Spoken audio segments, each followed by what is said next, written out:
제주국제자유도시개발센터 차기 이사장 사전 내정설이 일파만파 확산되고 있습니다. 임원 추천 위원들이 특정 인사를 서류심사에서 통과시키려 했다는 폭로까지 나왔습니다. 제주국제자유도시개발센터 이사장 선임 때마다 논란이 불거지고 있는데 그 이유를 취재했습니다. 해군의 잘못된 정책 판단과 행정 절차 위반 때문에 해군기지 공사가 늦어졌다는 주장이 제기됐습니다. 해군은 주민과 시민단체들의 불법 행위 때문이란 기존 입장을 되풀이했습니다. 어제 오후 서귀포시 일대에 시간당 100mm의 폭우가 쏟아지면서 크고 작은 피해가 났습니다. 라니냐의 영향으로 올 여름엔 국지성 집중호우가 잦을 것으로 보입니다. 안녕하십니까. 계속해서 뉴스데스크 제주입니다. 제주국제자유도시개발센터 차기 이사장 선임을 놓고 각종 의혹이 난무하고 있습니다. 임원 추천위원들이 정부가 내정한 인사를 서류심사에서 통과시키려 했다는 구체적인 폭로까지 나왔습니다. 임원 추천위원회가 낙하산 인사를 위한 요식행위에 불과하다는 얘기인데 현재훈 기자가 보도합니다. JDC 임원 추천위원회 3차 회의는 이사장 지원자 9명의 지원서를 심사해 면접 대상자를 추릴 예정이었습니다. 그런데 세 번째 심사 대상인 기업인 K씨가 이사장 후보로 자격이 있는지를 놓고 설전이 시작됐습니다. 위원장을 비롯한 대부분의 추천위원들이 정부가 내정한 인사를 추천하는 건 관례라며 K씨를 면접 대상자로 해야 한다고 주장한 반면 한 추천위원은 이사장으로서 부적격한 인사라며 탈락시켜야 한다고 맞섰다는 것입니다. 아무런 명분 없이 내정자니까 올려야 한다고. 나는 내정자라도 다른 사람들하고 똑같은 기준에서 못 내서 그게 넘어서면 패스시키고 안 되면 여기서 끊어야 할 거 아니냐. 해당 위원은 회의 전날 밤 JDC 고위 관계자가 K씨를 통과시켜야 한다며 회유했다고 증언하기도 했습니다. 엉터리로 그 지명한 사람 정당성 확보를 위해서 다 들러리서는 거고 임시위원들도 그런데 이제 각별에 움직이는 배우가 되고 있단 말이야. 근데 내가 내가 오죽하면 이건 범죄입니다. K씨는 LPG 판매업체와 지역신문사를 운영하고 있고 지난 대선 때는 박근혜 후보 캠프에 참여하기도 했습니다. K씨가 창립한 건설업체는 JDC가 추진하는 제주신화역사공원 건설 사업에도 참여하고 있습니다. 임원 추천 기준과 이사장 관련된 적격성 기준이 있음에도 불구하고 사실상 부적격자에 대해서 정부가 낡은 관행처럼 낙하산을 밀어붙이다 보니까 이런 파행이 빚어진 게 아닌가 보고 있습니다. JDC는 해당 위원회 사태로 차기 이사장 선임 절차를 모두 중단시킨 것으로 알려졌지만 이번 사태에 대해서는 아무런 입장을 밝히지 않았습니다. MBC 뉴스 현재훈입니다. JDC 이사장 선임 논란은 이번뿐만이 아닙니다. 역대 이사장 임명 때마다 사전 내정설과 낙하산 인사 논란이 불거졌는데요. 무엇이 문제인지 김찬현 기자가 짚어봤습니다. 국제자유도시개발센터 JDC는 지난 2002년 설립된 국토교통부 산하 준시장형 공기업입니다. 올해 예산만 8천억 원이 넘으며 제주에서 진행되는 수조 원대의 개발 사업을 도맡고 있습니다. 정치인뿐만 아니라 교수와 기업인까지도 이사장 자리를 탐내는 이유입니다.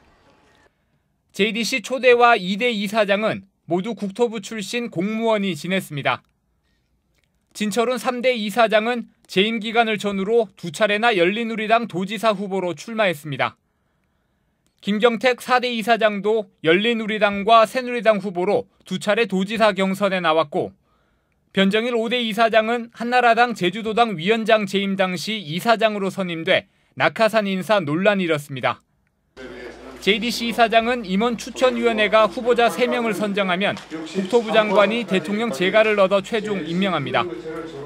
하지만 임원 추천위원을 JDC 이사회와 비상임이사가 결정하다 보니 위원들이 JDC나 상급기관인 국토부의 눈치를 볼 수밖에 없습니다. 토부, 국장, 경제계획원 여기에서 누구가 내정자니까 그 사람이 되도록 위원들을 설득해라 이렇게 내려오는 거죠. 중앙정부의 어떤 얘기를 잘 듣거나 또는 그 의도대로 관찰하는 그런 이사장을 뽑는 방식으로 결국 가지 않느냐. 그 임추위도 결국 그런 데에서 자유로울 수 없을 거다 하는 생각이고요. 통과 의뢰로 전락한 후보자 심사 구조와 낙하산 인사 논란으로 국제자유도시 업무를 책임지고 있는 JDC는 이사장 인사 때마다 휘청이고 있습니다. MBC 뉴스 김찬년입니다. 해군이 제주 해군기지 공사가 늦어진 것은 강정마을 주민들의 책임이 크다며 수십억 원의 구상권을 청구했는데요. 하지만 해군의 잘못된 정책 판단과 행정 절차 위반 때문에 공사 기간이 늘어나고 추가 비용이 발생했다는 주장이 제기됐습니다. 박주연 기자가 보도합니다. 지난 2012년 여름 제주 해군기지 공사 현장을 태풍 3개가 잇따라 강타했습니다. 초속 50m가 넘는 강풍에 바다에 임시로 쌓아뒀던 케이슨 구조물 6개는 모두 파손됐습니다. 케이슨을 철거한 뒤 다시 설치하면서 공사 기간은 77일이 늘었고 91억 원의 추가 비용이 발생했습니다. 지난해 대한상사중재원은 해군이 시공업체에 지급할 배상금을 산정하면서 이 부분은 해군의 책임이라고 지적했습니다. 해군이 반대 민원인들에게 공사 중단이 불가능하다는 것을 알리기 위해 당초 계획에는 없었던 케이슨 임시 설치를 지시했다는 겁니다. 특히 해군은 공유수면 매립 공사를 진행하면서 오탁 방지막 설치 의무 등도 위반해 공사 기간이 최소 135일 늘어났다는 지적도 제기됐습니다. 강정 주민에 대한 구상권을 반드시 철회해야 되고요. 공사 과정 안에서의 많은 문제들에 대해서 우선적으로 사과하고 강정 주민들에게 책임을 전가해서는 되지 않을 거라고 생각이 되어집니다. 이에 대해 해군은 주민과 시민단체들의 불법 행위로 공사가 지연됐다는 기존 입장을 되풀이했습니다. 황교안 국무총리도 국회 예결투기에 출석해 지역 주민들의 고통이나 아픔은 충분히 이해하고 있지만 불법 행위는 별도의 문제라고 말했습니다. MBC 뉴스 박주연입니다. 한라산에 관광용 전기 모노레일이 도입됩니다.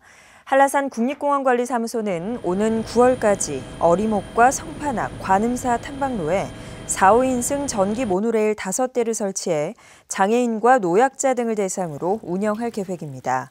또 한라 생태숲과 성판악 휴게소 사이에는 노면 전차인 트램을 설치하고 성판악에는 주차타워가 설치되며 지난 1994년 출입이 통제된 한라산 정상 남벽 등산로는 2019년부터 개방됩니다.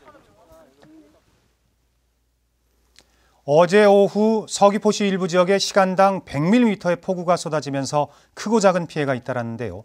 올여름엔 라니냐의 영향으로 국지성 집중호우가 잦을 것으로 예상돼 각별한 주의가 필요합니다. 김항섭 기자의 보도입니다. 마트 시야 주차장이 물바다로 변했습니다. 주차장 입구로 계속해서 빗물이 쏟아져 들어오고 내부는 발목 높이까지 물에 잠겼습니다.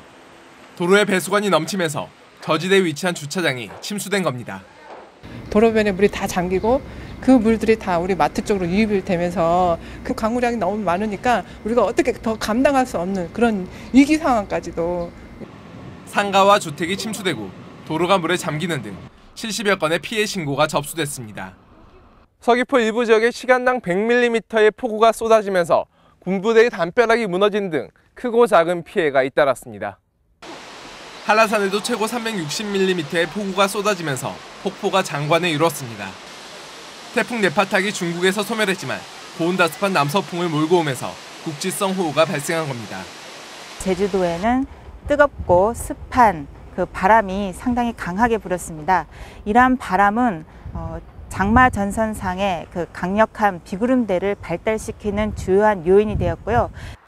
기상청은 장마가 끝난 뒤에도 태평양의 수온이 낮아지는 라니냐 현상이 나타나면서 집중호우가 내릴 가능성이 높을 것으로 전망했습니다. MBC 뉴스 김항섭입니다. 오늘 아침 7시쯤 서귀포시 성산포항에서 51살 신모 씨가 몰던 승용차가 선착장으로 돌진해 바다에 추락했습니다. 사고 직후 우도도항선 갑판장 고광호 씨와 직원들이 차량을 밧줄에 묶은 뒤 항구 쪽으로 끌어올렸고 해경이 10여 분 만에 신 씨를 구조했습니다. 해경은 운전자 구조를 도운 고 씨에게 감사장을 수여하는 한편 혈중 알코올 농도 0.062%였던 신 씨를 음주운전 혐의로 입건했습니다. 난개발을 막고 도민 복리를 늘리기 위해 제주특별법을 개정하고 계획 허가제를 도입해야 한다는 주장이 나왔습니다.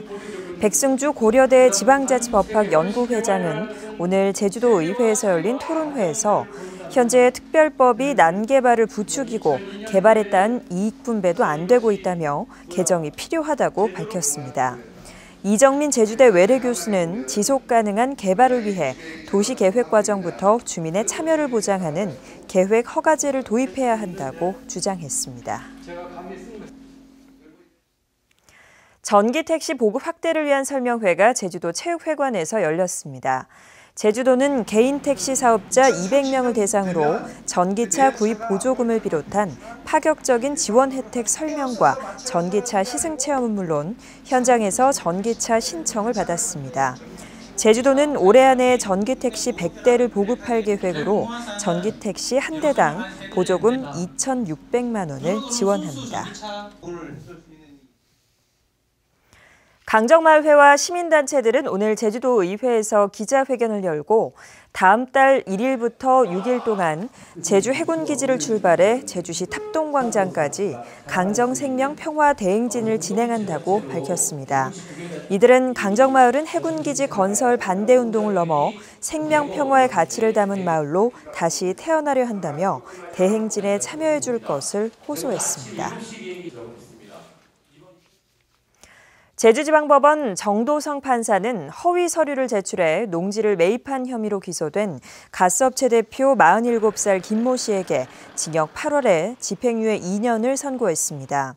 김 씨는 지난 2013년 제주시 애월읍 고성리에 LPG 충전시설을 지으려고 농지 8,000제곱미터를 구입하면서 농사를 짓겠다는 계획서를 읍사무소에 제출해 농지 취득 자격을 얻은 혐의로 재판에 넘겨졌습니다. 제주지방법원 서현석 부장판사는 제주 테크노파크 계약직 연구원 35살 박모 씨가 제기한 해고 무효 확인 소송에서 밀린 임금 4천여만 원을 지급하라고 선고했습니다.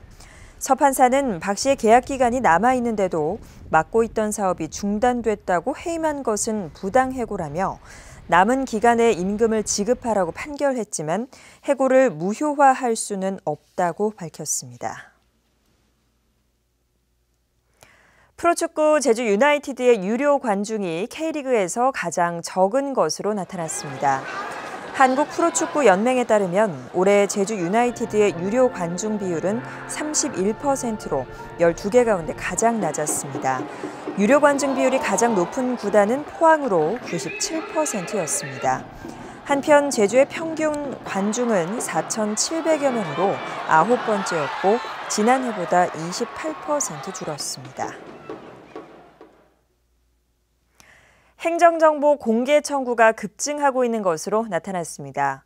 제주도에 따르면 지난해 행정정보 공개 청구는 1,700여 건으로 3년 전보다 2.3배 늘었고 올해 상반기에도 1,100여 건으로 지난해 같은 기간보다 32% 늘었습니다. 청구 내용 가운데에는 분양가 심사와 건축 심의 등 부동산 분야가 가장 많았고 관광과 에너지 정책 분야가 뒤를 이었습니다. 상수도 누수 방지 사업의 효과가 큰 것으로 나타났습니다. 제주도가 제주시 용담동 지역에 상수도 관망 최적 관리 시스템을 구축한 결과 하루 수돗물 공급량이 35% 줄어든 것으로 나타났습니다. 이는 새는 물을 자동으로 감지해 곧바로 수리했기 때문인데 수돗물이 정수장에서 가정까지 공급되는 비율인 유수율도 44%에서 84%로 높아졌습니다.